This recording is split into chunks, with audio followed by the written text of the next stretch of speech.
नमस्कार दोस्तों, स्वागत है आपका हमारे चैनल विचित्र में। आज की विचित्र वीडियो होने वाली है कि कैसे भगवान श्री राम ने किया था अपने देह का त्याग। मर्यादा पुरुषोत्तम भगवान श्री राम के कार्य के बारे में तो हर कोई जानता है।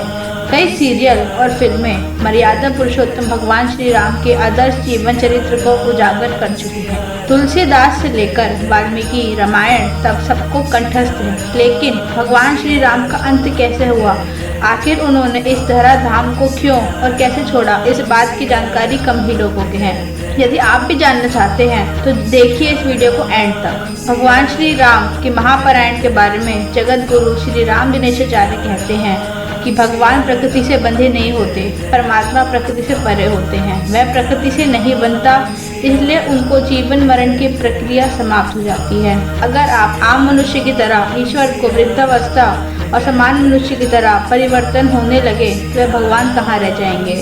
इसीलिए भगवान को इस सांसारिक माया से मतलब नहीं होता। उदाहरण स्वरूप भगवान श्री कृष्ण के सभी पुत्र वृद्ध हो गए थे, लेकिन भगवान श्री कृष्ण की अवस्था हमेशा 20 से 25 वर्ष तक ही रही। उनके इसी रूप का ही वर्णन होता है। शास्त्रों में भी लिखा है कि जन्म कर्म व दिव्यम, अर्थात भगवान का ही जन्म भी दिव्य है, उनका कर्म भी दिव्य है, उनका अंत भी दिव्य है।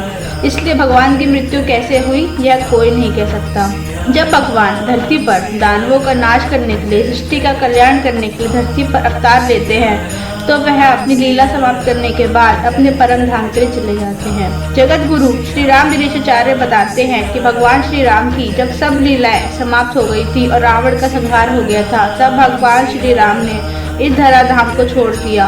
उनकी मृत्यु कैसे हुई, उनका दाह संस्कार हुआ, ऐसा कहीं भी नहीं लिखा गया है, ना ही उनका क्रियाक्रम किया गया है। यह सिर्फ मानवों के साथ होता है। भगवान राम महामानव थे, उनका शरीर दिव्य था।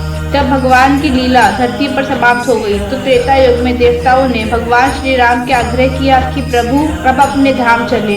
तब भगवान सशरीर इस धरती को छोड़कर अपने लोक के लिए प्रस्थान कर गए। जनुश्री भगवान जिस समय धरती से परम लोक के लिए प्रस्थान करने लगे, उनके साथ पूरा कौशलपुर देश, जिसे वर्तमान में अयोध्या कहा जाता है, जीव जंतु, पशु पक्षी, मानव, पेड़ पौधे सब कुछ जल में समा गए।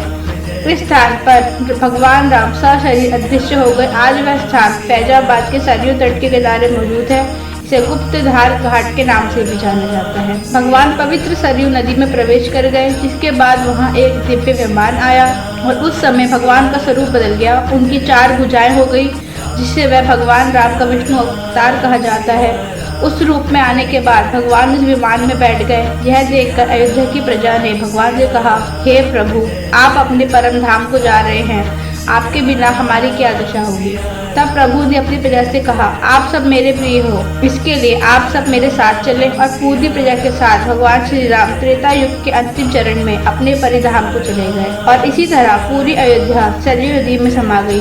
तो ये थी वीडियो कि कैसे श्री राम ने किया था अपना देह त्याग। अगर आपको ये विचित्र वीडियो अच्छी लगी, लाइक करें, कमेंट करें और ऐसी ही विचित्र वीडियो डेली पाने के लिए हमारे चैनल को सब्सक्राइब करें। जय श्री राम।